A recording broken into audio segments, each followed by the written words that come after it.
So with shutdown, when a violation occurs, port is error disabled. You need to manually enable the interface, but you can configure automatic recovery. You can use this global configuration command, error disable recovery, cause port secure violation, to enable automatic recovery of ports that are error disabled by port security. And then you can specify the recovery interval, global configuration command again, to wait before recovering the interface. So I'll demonstrate that in a moment, but before we get there, it's important that you understand the difference between shutdown, protect, and restrict. With protect, it drops packets from unknown source MAC addresses until you remove a sufficient number of secure MAC addresses to go below the maximum value. It doesn't shut the port down. So notice for both protect and restrict, the port is not shut down. So basically what happens here is if you have a PC that's permitted, that traffic is allowed through the switch. So the switch will permit it.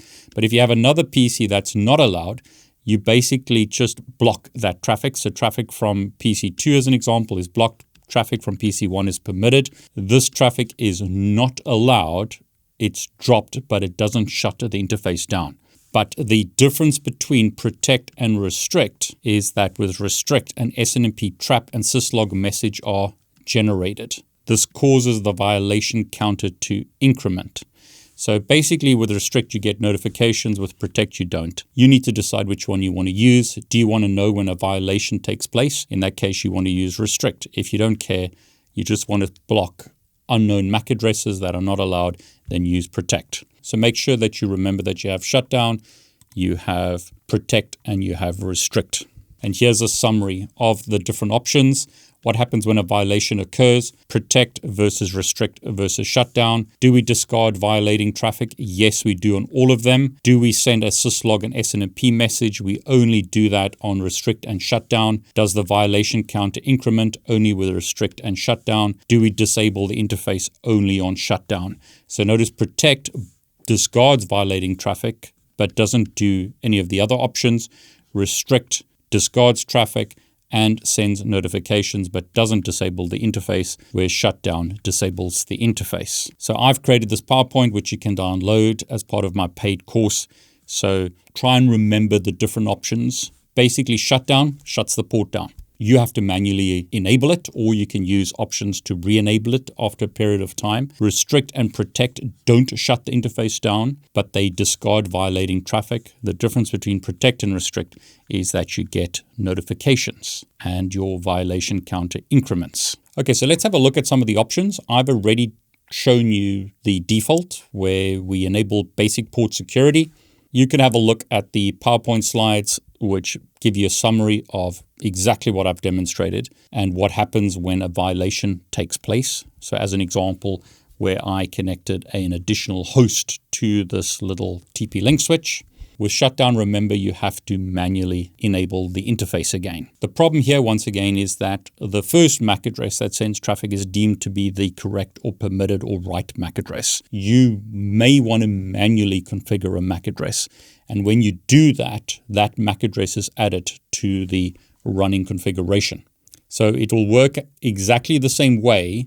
The difference here, however, is that the MAC address is saved to the running config, and you can save that to the saved config if you want to. Another big advantage of setting the MAC address manually like we've done here is that when the switch is rebooted or the port simply goes down, so you unplug the cable and plug it back in again, the switch already knows which MAC address is permitted. This is a much more secure option. The problem here is that you have to manually configure the MAC addresses. So you may want to use the sticky option where the MAC addresses are automatically learned. As I demonstrated, so let's have a look at our configuration, show run, interface gigabit 101. There we didn't configure the MAC address, it was dynamically learned. On gigabit 102, I statically configured the MAC address, and on gigabit 103, we used sticky to automatically learn the MAC address.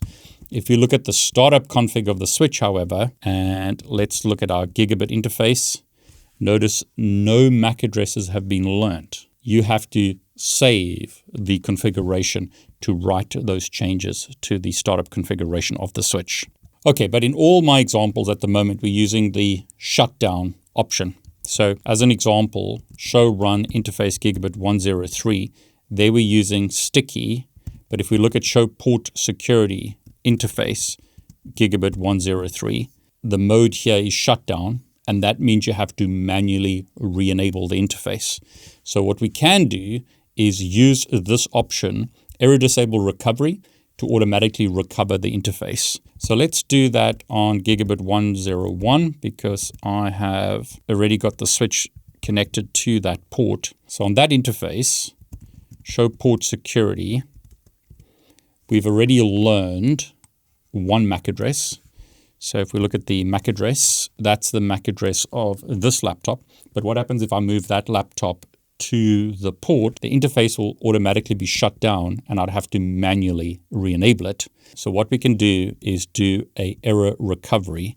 So error disable, what are we going to do? Recovery, cause, a whole bunch of options here, but the one we're looking for is port security violation. So port secure violation, and the recovery interval is going to be, let's say, 30 seconds. So do show run so that we can see our options.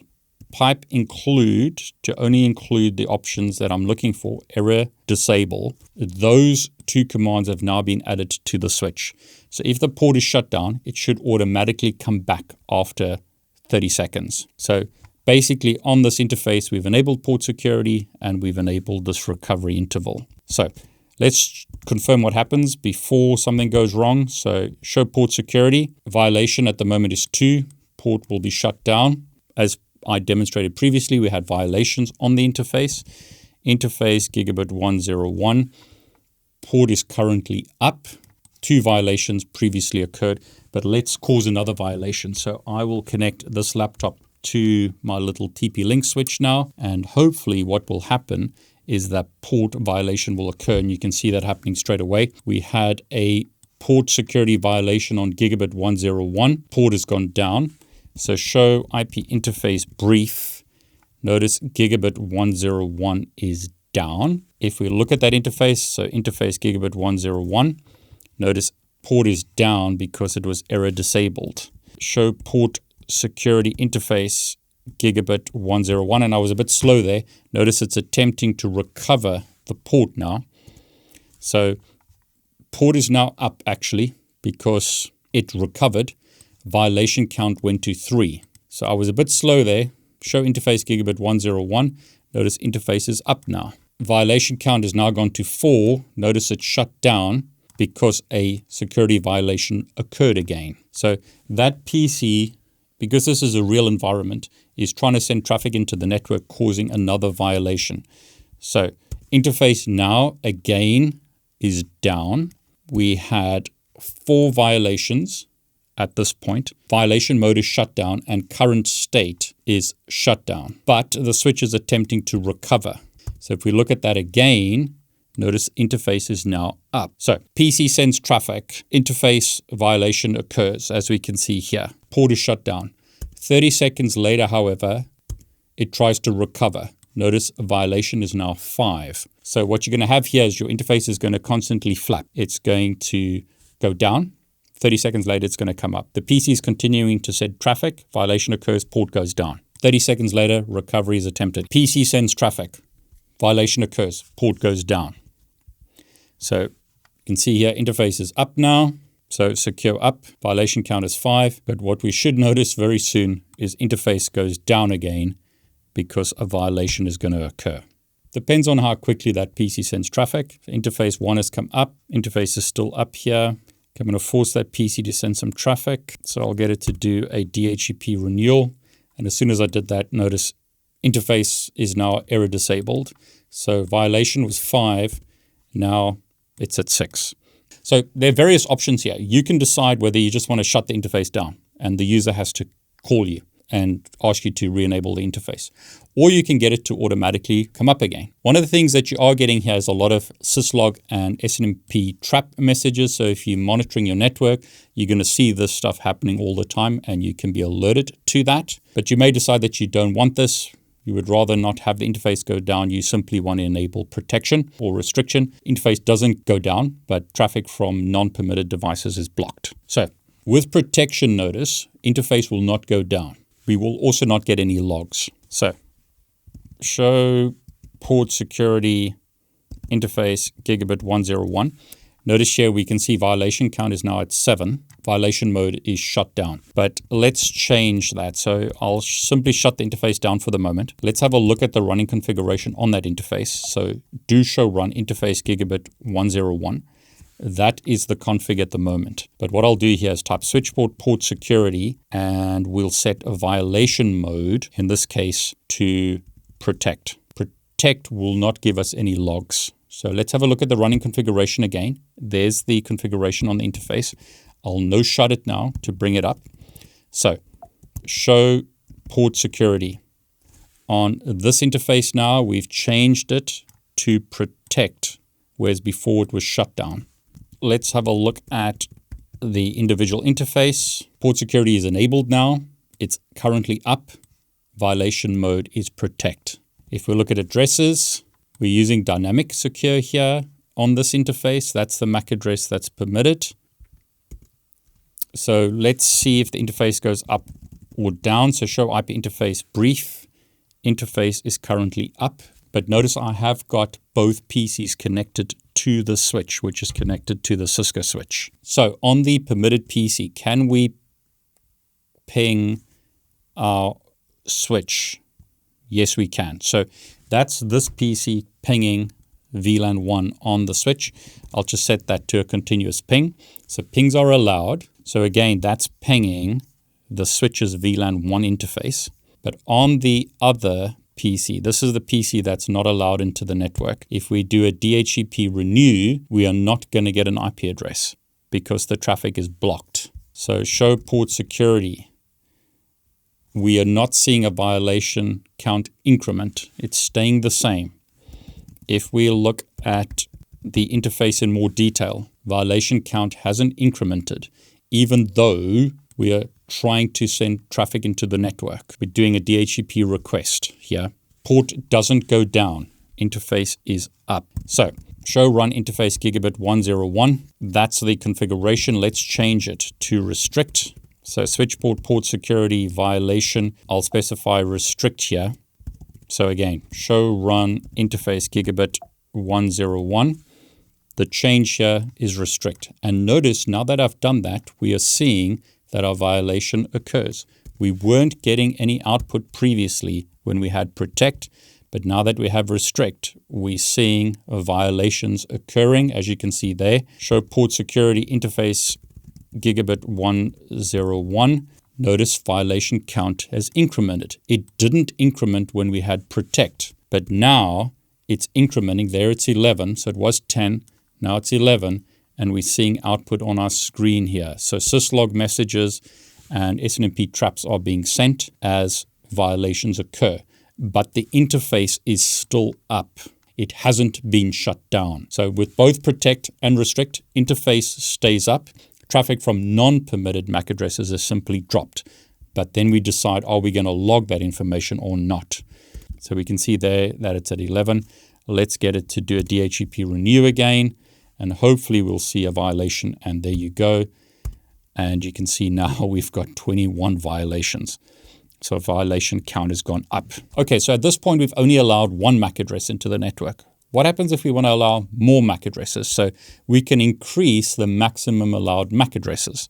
So again, show run interface gigabit 101. We haven't specified the maximum MAC addresses, but if we have a look at the port security on that interface, we can see that the maximum MAC addresses allowed is 1. So let's change that. Interface gigabit 101, switch port security, maximum MAC addresses allowed, let's say, is 2.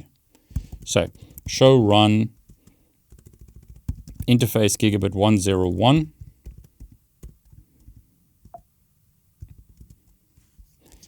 We are now going to allow 2 MAC addresses.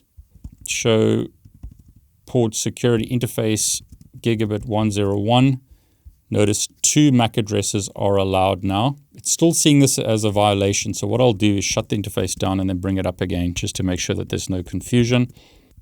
So interface is shut and no shut. So hopefully we'll see that 2 MAC addresses are allowed. At the moment, we don't see any MAC addresses because the interface has only just come up. I'll get those PCs to renew their IP addresses.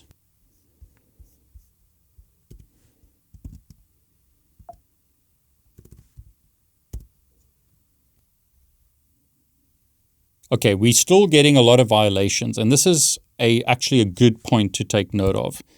When you enable port security, the addresses can't be learnt on another port. So this MAC address was actually allocated to gigabit 103 already. So that MAC address is not allowed to be learned on gigabit 101. So just be aware of that real world example. This MAC address was configured through sticky on gigabit 103, but now we're receiving that on gigabit 101, and that's not permitted. So we are continuing to get a violation. So show run interface gigabit 103. What I'll do is remove port security off that interface. So interface gigabit 103. We actually told there, you can see caused by MAC address on gigabit 103. So it's actually in the messages. So I'll say no switch port MAC address. And let's remove that. And I'll simply remove port security off that port.